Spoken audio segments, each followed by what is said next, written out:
बिस्मिल्लाहिर्रहमानिर्रहीम अस्सलाम वालेकुम। उम्मीद है स्टूडेंट्स आप सब ठीक होंगे। पिछले लेक्चर में हमने फैराडेज लॉज को डिस्कस किया था और आज हम उसके न्यूमेरिकल प्रॉब्लम्स को देखेंगे। अगर आपने चैनल को सब्सक्राइब नहीं किया तो काइंडली चैनल को सब्सक्राइब कर लें और फिर अपनी नोटबुक ओपन कर लें ताकि आप साथ साथ जो है क्वेश्चन को सॉल्व करें और आपको समझ आ जाए कि किस तरह से हमने क्वेश्चंस को सॉल्व करना है फैराडेज लॉज के अकॉर्डिंग। ठीक है, तो सारे जो फार्मूलाज थे वो तो हमने देख लिए थे। आज हम देखते हैं कि उन सारे फार्मूलों को किस तरह से हमने अप्लाई करना है। तो क्वेश्चन यहाँ पे मैंने स्टेटमेंट पूरी नहीं लिखी, मैं एक बार पढ़ देती हूँ, आप लोग नोट कर लीजिएगा। क्वेश्चन नंबर 3 करना है हमने, बल्कि 4 करना है। फर्स्ट 3 क्वेश्चंस मैंने करवा दिए थे, 4 क्वेश्चन हमने करना है। यहाँ पे क्वेश्चन में पूछा हुआ है कि क्वांटिटी ऑफ इलेक्ट्रिसिटी हमने फाइंड करनी है required to reduce 0.02 moles of Al+3 ions to Al, यानी कि एल्यूमिनियम +3 ऑक्सीडेशन स्टेट में है, इसको एल्यूमिनियम फ्री स्टेट में लाने के लिए हमें इलेक्ट्रिसिटी की कितनी क्वांटिटी रिक्वायर है वो हमने फाइंड करना है। ठीक है, तो सबसे पहले हम इक्वेशन लिखेंगे कि किस तरह से Al+3 जो है वो Al में चेंज होगा। तो स्टूडेंट्स इक्वेशन कुछ इस तरह से हो जाएगी, जब Al+3 में 3 इलेक्ट्रॉन्स हम ऐड करेंगे तो हमारे पास जो है इसकी रिडक्शन हो जाएगी और एल्यूमिनियम फ्री स्टेट में मिल जाएगा हमें। ठीक है, तो यहाँ पे अगर हम देखें तो पीछे हमने देखा था कि जब हम 1 मोल लेते हैं किसी भी स्पीशी का तो उस वक्त 1 मोल ऑफ इलेक्ट्रॉन्स रिक्वायर्ड होते हैं उसको रिड्यूस करवाने के लिए। डिपेंड करता है कि उसकी ऑक्सीडेशन स्टेट क्या है। एल्यूमिनियम की बात करें तो यहाँ पे इसके ऊपर +3 चार्ज है, तो जितना चार्ज होता है उतने ही हमें इलेक्ट्रॉन्स रिक्वायर्ड होते हैं। तो जब 1 मोल होता है तो यहाँ इस केस में हमारे पास ऐसा होगा कि 1 मोल के लिए हमें 3 मोल्स जो हैं वो इलेक्ट्रॉन्स के रिक्वायर्ड होंगे। और हमने ये भी निकाल के देखा था कि 1 मोल ऑफ इलेक्ट्रॉन्स पे चार्ज कितना होता है। 1 मोल ऑफ इलेक्ट्रॉन्स पे हमारे पास चार्ज होता है, 1 मोल ऑफ इलेक्ट्रॉन्स पे होता है 96500 कूलम्स जो है वो चार्ज होता है। ठीक है, तो इस केस में क्या होगा, इस केस में सिंपली हमने क्या करना है, 3 को 96500 से मल्टीप्लाई करेंगे तो हमें टोटल चार्ज का पता चल जाएगा कि कितना चार्ज जो है वो रिक्वायर्ड है। तो 1 मोल के लिए हमें 3 मोल्स इलेक्ट्रॉन्स के चाहिए, इलेक्ट्रॉन्स के तो 3 मोल्स चाहिए, चार्ज कितना होगा। ठीक है, तो चार्ज निकालने के लिए हम 3 × 96500 करेंगे। और फिर जो है हमारे पास क्वेश्चन में है कि 0.02 मोल्स अगर हमारे पास एल्यूमिनियम के हों Al+3 के हों और उनकी हमने रिडक्शन करनी हो तो फिर जो है हमें कितना चार्ज रिक्वायर्ड होगा या कितनी इलेक्ट्रिसिटी रिक्वायर्ड होगी। तो सिंपली हम क्या करेंगे, हम 0.02 से मल्टीप्लाई कर देंगे। 0.02 जब मोल्स एल्यूमिनियम Al+3 आयंस के होंगे तो उनके रिडक्शन के लिए हम 0.02 × 3 × 96500 करेंगे तो हमारे पास यहाँ पे आंसर आ जाएगा जो कि आ जाएगा 5790 कूलम्स। ठीक है, तो ये हमारे पास इस केस में आंसर आ जाता है। अगर आपके पास MCQs आता है और उसमें 4 ऑप्शंस आपको दिए हुए हैं तो उसमें से आपने ये वाला ऑप्शन सेलेक्ट करना होगा, इसको कैलकुलेटर से आपने एक बार सॉल्व कर लेना है, आपके पास आंसर आ जाएगा। ठीक है, नेक्स्ट क्वेश्चन बिल्कुल इससे मिलता जुलता है। अगर हमारे पास आ जाए कि 0.3 मोल्स हमारे पास Cu+2 आयंस के हैं और उनको रिड्यूस करना है, कॉपर फ्री स्टेट में लेके आना है हमने, तो वहाँ पे हमें कितना चार्ज रिक्वायर्ड है या कितनी इलेक्ट्रिसिटी रिक्वायर्ड है। तो इसमें सिंपली हम क्या करेंगे, देखेंगे यहाँ पे इसके ऊपर कितना चार्ज है, +2 है, तो इट्स मीन कि +2 के चार्ज को +2 मोल्स ऑफ इलेक्ट्रॉन्स, यानी कि अगर 2 मोल्स हम 1 मोल कॉपर का लेते हैं तो हमें कितने इलेक्ट्रॉन्स चाहिए, हमें चाहिए होंगे, यहाँ पे एक इक्वेशन लिख लेते हैं पहले, Cu+2 इलेक्ट्रॉन्स जो हैं ये 2 प्लस चार्ज है, 2 माइनस चार्ज, तभी जो है ये न्यूट्रल होगा, तभी रिडक्शन होगी और तभी जो है कॉपर फ्री स्टेट में आएगा।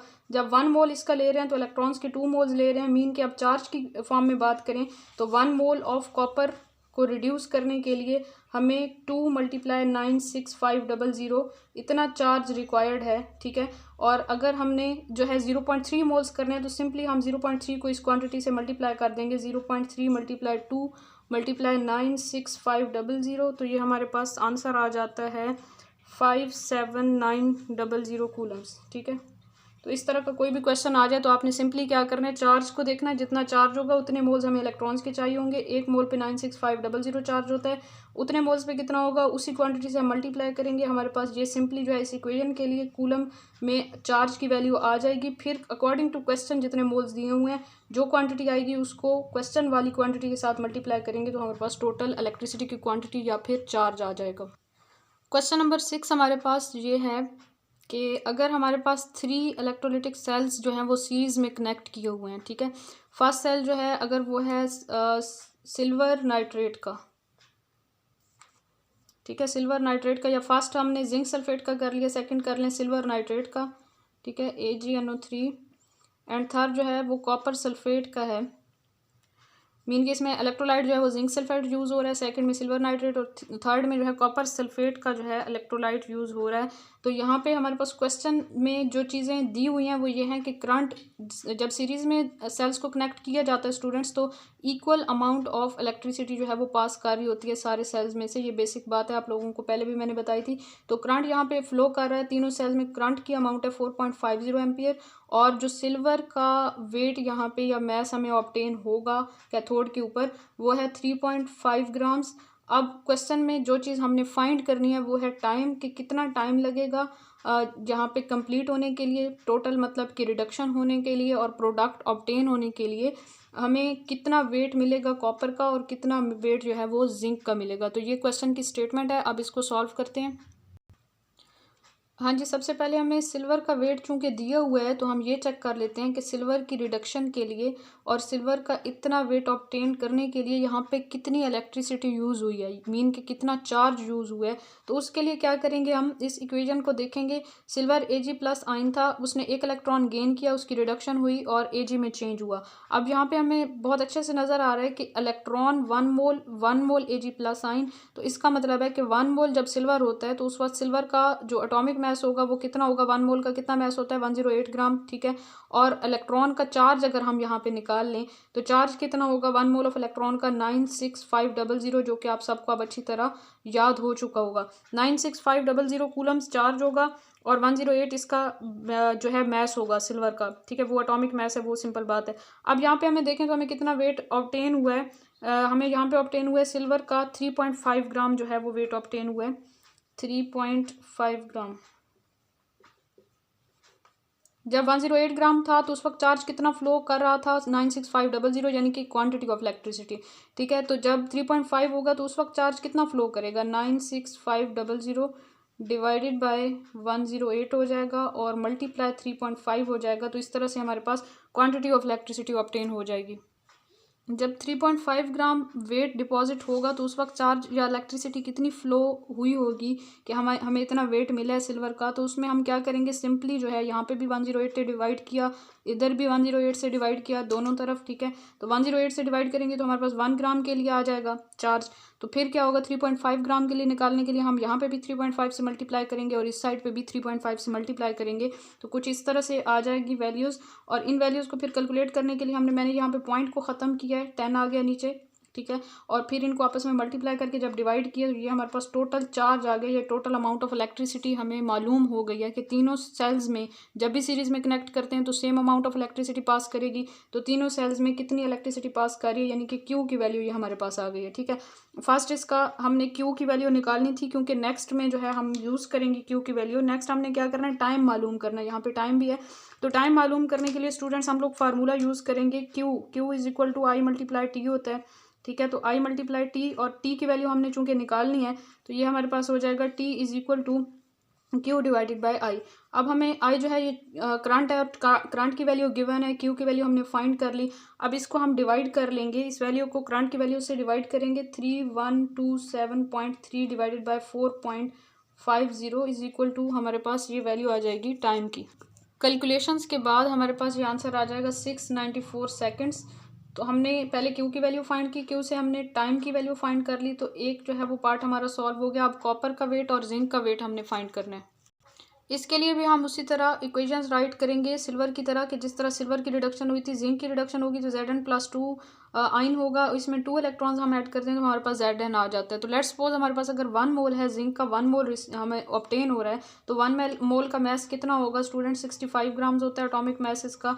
और यहाँ पे चार्ज की बात करें तो कितना चार्ज होगा, 1 मोल ऑफ इलेक्ट्रॉन का चार्ज होता है 96500, तो यहाँ पे 2 है तो 2 मोल्स का कितना होगा, 2 से मल्टीप्लाई कर देंगे। तो जब इतना करंट जो है फ्लो करेगा या इतना चार्ज फ्लो करेगा तो उस वक्त जो है वो 65 ग्राम्स जो है वेट हमें हासिल होता है। तो अब जो है हमारे पास यहाँ पे कितनी इलेक्ट्रिसिटी फ्लो कर रही है, कितना चार्ज फ्लो कर रहा है, जो हमने फाइंड किया था 3127.3 कूलम्स। उस वक्त हमें कितना वेट ऑब्टेन होगा जिंक का, हम क्या करेंगे 65 divided by this 2 multiply 96500 and यहाँ पे हमारे पास ये वैल्यू मल्टीप्लाई हो जाएगी 3127.3। तो यहाँ पे आंसर आ जाएगा, वेट मिल जाएगा हमें जिंक का। जी हम यहाँ पे क्या करेंगे, पॉइंट मैंने यहाँ पे ख़त्म किया है, पॉइंट की जगह पे 1 आएगा और 1 डिजिट है तो यहाँ पे 1 0। यहाँ पे कैलकुलेशन के बाद इनको 65 को 31273 से मल्टीप्लाई किया तो हमारे पास ये वैल्यू आ गई, और इनको आपस में मल्टीप्लाई कर लिया तो ये वैल्यू आई। जब इनको डिवाइड करेंगे तो 10.5 ग्राम, और ये हमारे पास जिंक का वेट आ जाएगा। अब क्वेश्चन में हमारे पास रह गया है कॉपर का वेट, तो कॉपर का वेट भी देख लेते हैं।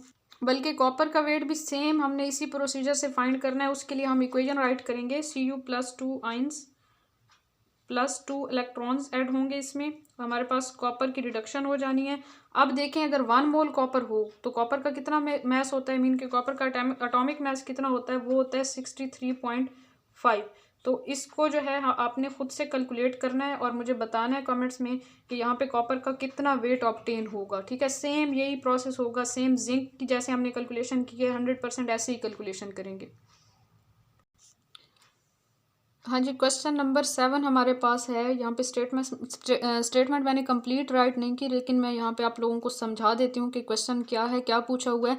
यहाँ पे स्टूडेंट्स क्वेश्चन है 3 Faradays of electricity is passed through aluminium oxide, copper sulphate aqueous solution and sodium chloride molten state. यहाँ पे मैंने एक्वस साथ में नहीं लिखा तो इट्स मीन कि ये दोनों जो है इनको मोल्टन स्टेट में हमने लिखा हुआ है, और कॉपर सल्फेट को एक्वस सॉल्यूशन की फॉर्म में लिया हुआ है। ठीक है, इलेक्ट्रोलाइटिक सेल्स जो है वो इनके हमने बनाए हैं, और उनमें से करंट या इलेक्ट्रिसिटी की कितनी अमाउंट पास की गई है, 3 फैराडेज। अब आपको पता है कि 1 फैराडे की वैल्यू कितनी होती है, कितना चार्ज होता है, 96500 कूलम्स। पीछे तो हम ये वैल्यू यूज़ कर रहे थे, अब अचानक से जो है वो फैराडेज आ गया, तो ये हम लॉज में पढ़ चुके हैं कि 1 फैराडे की वैल्यू होती है 96500 कूलम्स के इक्वल।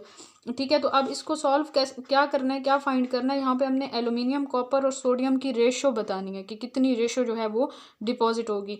तो जस्ट रेशो बतानी है, वेट वगैरह कोई कैलकुलेशंस नहीं करनी, तो इसलिए जो है हम बहुत ही आसानी से इसको सॉल्व कर लेंगे। सॉल्व किस तरह करेंगे, हम सबसे पहले इक्वेशन राइट कर लेंगे इनकी, कॉपर के लिए, कॉपर की रिडक्शन के लिए, एल्यूमिनियम और सोडियम के लिए। तो सबसे पहले एल्यूमिनियम के देखें तो एल्यूमिनियम का चार्ज होता है +3, तो इसके लिए हमें कितने इलेक्ट्रॉन्स चाहिए होंगे, इसकी रिडक्शन के लिए 3 इलेक्ट्रॉन्स एल्यूमिनियम की रिडक्शन हो जानी है। फिर हम बात करते हैं कॉपर की, तो Cu + 2, इसके लिए हमें 2 इलेक्ट्रॉन्स चाहिए होंगे और इसने कॉपर में चेंज हो जाना है। ठीक है, रिड्यूस हो जाना है। सोडियम की बात करें तो सोडियम के ऊपर +1 चार्ज होता है, 1 इलेक्ट्रॉन रिक्वायर्ड होगा और इसकी भी रिडक्शन हो जाएगी हमारे पास। अब हमें क्वांटिटी कितनी बताई हुई है इलेक्ट्रिसिटी की, 3 फैराडेज। तो यहाँ पे तो बहुत ही आसानी से हमें पता चल रहा है कि जब हम 1 ले रहे हैं इसकी क्वांटिटी, तो हमें 3 इलेक्ट्रॉन्स चाहिए, तो इट्स मीन के हमें 1 मोल के लिए जो है वो 3 फैराडेज ही इलेक्ट्रिसिटी रिक्वायर्ड है यहाँ पे। ठीक है, तो 1 मोल यहाँ से हमें चाहिए। हम यहाँ पे रेशो लिख लेते हैं कॉपर एंड सोडियम, तो यहाँ पे 1। अगर अब हम यहाँ पे 2 फैराडेज जब यूज़ करेंगे, 2 इलेक्ट्रॉन्स मीन के अगर यहाँ पे 1 मोल ले रहे हैं ना, तो यहाँ पे हमारे पास 2 फैराडेज होंगे। ठीक है, 1 मोल के लिए 96500 कूलम्स चार्ज होता है, और 2 मोल्स जब इलेक्ट्रॉन होंगे तो 96500 मल्टीप्लाई 2 कर देंगे। और जब हमारे पास यहाँ पे 1 मोल के लिए 2 फैराडेज इलेक्ट्रिसिटी रिक्वायर्ड है, ठीक है, तो 3 फैराडेज इलेक्ट्रिसिटी अगर हम यूज़ करेंगे तो उस वक्त हम कैसे निकालेंगे। तो इसको पहले आपने ऐसे कर लेना कि 1 फैराडेज के लिए निकालेंगे ना, तो यहाँ पे हमारे पास 1/2 हो जाएगा। जब 3 फैराडेज के लिए निकालेंगे तो यहाँ पे हम 3 से मल्टीप्लाई करेंगे, तो इधर भी 3 से मल्टीप्लाई करेंगे, तो ये हमारे पास आ जाएगा 3/2। तो यहाँ पे मैं राइट कर लेती हूँ एल्यूमिनियम 1 रेशो 3/2 एंड रेशो यहाँ पे 1 फैराडे जब इलेक्ट्रॉन या इलेक्ट्रिसिटी पास करवा रहे हैं, तो हमारे पास सोडियम के 1 मोल की रिडक्शन हो रही है। जब 3 फैराडेज ऑफ इलेक्ट्रिसिटी पास करवाएंगे तो 3 मोल्स जो हैं वो सोडियम की रिडक्शन होगी, सोडियम आइंस की, और 3 मोल्स ऑफ सोडियम न्यूट्रल हमें ऑब्टेन होंगे। तो यहाँ पे सिंपल सी बात है 3 आ जाएगा। ठीक है, इसको हम डिवाइड कर लेते हैं, तो क्या आ जाएगा हमारे पास, आंसर आ जाएगा 1.5। ठीक है, तो 1:1.5:3 ये आंसर आ जाएगा इस क्वेश्चन का। हाँ जी, नेक्स्ट क्वेश्चन हमारे पास कुछ इस तरह से है कि अगर हम 965 सेकंड्स के लिए करंट 1 एम्पियर पास करवाते हैं सोडियम क्लोराइड मोल्टन में से, तो हमने ये फाइंड करना है कि वहाँ पे हमें एनोड और कैथोड पे जो प्रोडक्ट्स ऑब्टेन होंगे, जो एनोड प्रोडक्ट है उसका कितना वॉल्यूम ऑब्टेन होगा और जो कैथोड प्रोडक्ट है उसका कितना वेट ऑब्टेन होगा। तो सिल्वर क्लोराइड वाला हम पहले भी इलेक्ट्रोलाइटिक सेल्स में डिस्कस कर चुके हैं कि जब सिल्वर क्लोराइड में से इलेक्ट्रिसिटी को पास करवाया जाता है तो हमें एनोड पे जो है वो ऑब्टेन होगी क्लोरीन गैस। तो क्लोरीन गैस का वॉल्यूम फाइंड करना है हमने, और कैथोड पे हमें सोडियम मेटल ऑब्टेन होनी है, तो उसका वेट फाइंड करना है। तो सबसे पहले हम यहाँ पे लिख लेते हैं कि एनोड पे हमें क्या ऑब्टेन होगा, Cl नेगेटिव जो है NaCl किस फॉर्म में होगा, Na positive and Cl negative की फॉर्म में। एनोड पे होती है ऑक्सीडेशन, Cl नेगेटिव ने अपना इलेक्ट्रॉन जो है वो लूज करना है, ऑक्सीडेशन हो जानी है इसकी, और हाफ Cl2 जो है वो हमें ऑब्टेन हो जाना है। और कैथोड की बात करें तो कैथोड पे क्या हो जाएगा, कैथोड पे होती है रिडक्शन। तो कैथोड पे स्टूडेंट्स Na पॉजिटिव जो है उसने इलेक्ट्रॉन गेन करना है और उसकी रिडक्शन हो जाएगी और उसने सोडियम मेटल में चेंज हो जाना है। अब हमने फार्मूला एक पीछे पढ़ा था कि नंबर ऑफ मोल्स का n फैक्टर के साथ, या फिर हम कह लें कि चार्ज के साथ या वैलेंसी के साथ इन्वर्स रिलेशन होता है, ठीक है। तो हम इस तरह से भी इस फॉर्म में भी इस फार्मूले को लिख सकते हैं कि वो प्रोडक्ट जो हमें एनोड पे हासिल होगा, यहाँ पे ए का मतलब एनोड है, एनोड पे हासिल होगा, उसका एनोड वाले प्रोडक्ट की एक चार्ज या वैलेंसी या एन फैक्टर के साथ इन्वर्स रिलेशन है, तो हम ऐसे राइट करेंगे। और कैथोड वाले प्रोडक्ट का चार्ज या वैलेंसी का इन्वर्स रिलेशन है, तो इस तरह से मीन कि हम इनको रेशो की फॉर्म में लिख सकते हैं कि number of moles of anode product divided by number of moles of cathode product is equal to N factor और charge of cathode product divided by N factor और चार्ज ऑफ एनोड प्रोडक्ट, ठीक है। तो ये वाला formula हम यहाँ पे अप्लाई करके देखते हैं, हमें एनोड पे क्या चीज़ हासिल हो रही है, क्लोरीन, तो Cl, और यहाँ पे जो है कैथोड पे हमें हासिल हो रही है सोडियम, तो सोडियम आ जाएगा। फिर हम यहाँ पे राइट करेंगे इनका एन फैक्टर, तो एन फैक्टर जो है सोडियम का इधर आ जाएगा और क्लोरीन का जो है वो इधर आ जाएगा, क्योंकि इनका इन्वर्स रिलेशन है। अब हम देखें तो इनका चार्ज जो है यही इनका एन फैक्टर है। यहाँ पे कितने क्लोरीन एटम्स हमें हासिल हो रहे हैं, Cl2 की फॉर्म में, मीन के मॉलिक्यूलर फॉर्म में इसने हमें ऑब्टेन होना है। तो 1 क्लोरीन का चार्ज है -1, तो 2 क्लोरीन का कितना होगा, -2 हो जाएगा। तो क्लोरीन का जो है चार्ज 2 हो जाएगा। और सोडियम के चार्ज की बात करें तो प्लस, क्योंकि यहाँ पे हमें सोडियम के ऊपर +1 चार्ज है और एक ही सोडियम का एटम हमें ऑब्टेन हो रहा है, तो यहाँ पे 1 आ जाएगा, ठीक है। तो ये कुछ इस तरह से रेशो हो जाएगी। अब यहाँ से हम क्लोरीन के नंबर ऑफ मोल्स फाइंड करना चाहें तो हमारे पास क्या आ जाएगा, number of moles of chlorine is equal to 1/2, और ये जो है यहाँ पे डिवाइड हो रहा है तो दूसरी तरफ जाके इसने मल्टीप्लाई हो जाना है, number of moles of sodium आ जाएगा। इसको हम इक्वेशन नंबर 1 कह देते हैं। और इसके बाद जो है हम एक और फार्मूला यूज़ करेंगे, वो वाला कौन सा फार्मूला जो कि हमने फैराडेज फर्स्ट लॉ में यूज़ किया था, कि नंबर ऑफ मोल्स किसी भी स्पीशी के जो नंबर ऑफ मोल्स होते हैं इज इक्वल टू क्यू, और क्यू को हमें ओपन करके लिखें तो I × T डिवाइडेड बाय, यहाँ पे फैराडेज आ जाते हैं मीन के 96500, और मल्टीप्लाई करते हैं चार्ज के साथ। तो ये फार्मूला हमने यूज़ किया था। अब इसमें अगर हम वैल्यूज़ पुट कर दें तो हमारे पास करंट की वैल्यू जो है वो 1 एम्पियर है, तो यहाँ पे 1 आ जाएगा। टाइम 965 सेकेंड है, तो यहाँ पे 965 आ जाएगा, डिवाइडेड बाय 96500। सोडियम की बात करें तो उसका चार्ज कितना है, +1 है, तो यहाँ पे मल्टीप्लाई 1 कर देंगे।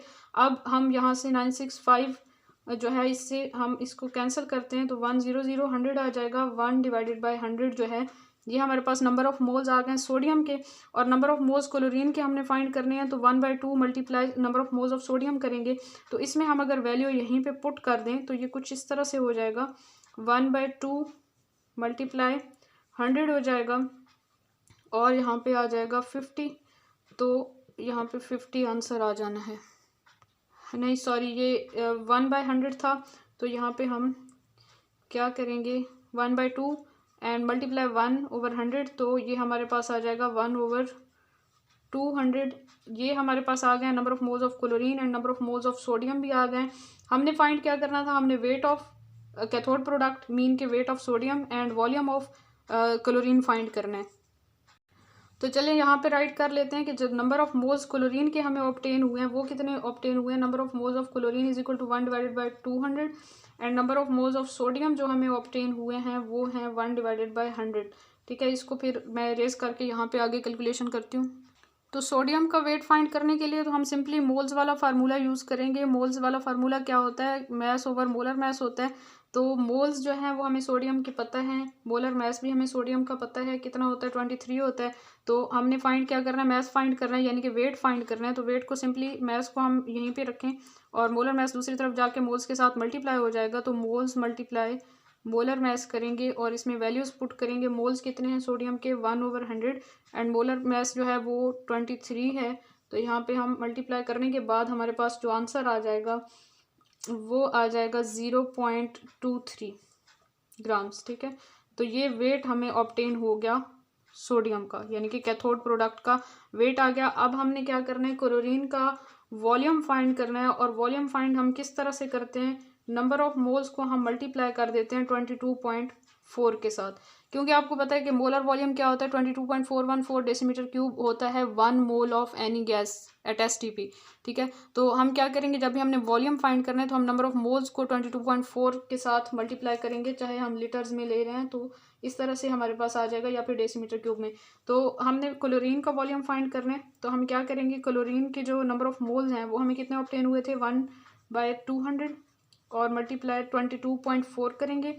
इसको कैलकुलेट करेंगे, इसको सॉल्व करें तो यहाँ पे पॉइंट को हम ख़त्म करेंगे, 10 हो जाएगा, 22 डिवाइडेड बाय 2000 हो जाना है। और यहाँ से हम कैंसिल कर लें, अगर इसको कटिंग कर लें इसकी 2 के टेबल से, तो ये हमारे पास आ जाएगा ओवर 1000 और 1 2 3 3 ज़ीरोज़ हैं, तो यहाँ पे हमारे पास 0.112 लीटर जो है वो आंसर आ जाएगा। तो इस तरह से हमारे पास वॉल्यूम आ गया क्लोरीन गैस का। जी स्टूडेंट्स, ये हमने फैराडेज लॉज के कुछ क्वेश्चंस किए हैं, इनको आप प्रैक्टिस करें। और इसके अलावा जो है इंशाल्लाह at the end of this chapter मैं आप लोगों को कुछ और क्वेश्चंस भी प्रोवाइड करूँगी जिनके आप प्रैक्टिस करेंगे और बहुत अच्छी इंशाल्लाह आपकी तैयारी हो जाएगी और आपको ये सारे फार्मूले जो हैं वो अप्लाई करना आ जाएंगे। तो आज के लिए इतना ही, अपना बहुत सारा ख्याल रखिए और अगर आपने चैनल सब्सक्राइब नहीं किया तो सब्सक्राइब कर लीजिए, और अगर आपको मेरी वीडियोस पसंद आती हैं तो काइंडली लाइक कर दिया करें। Thank you so much. अल्लाह हाफिज़।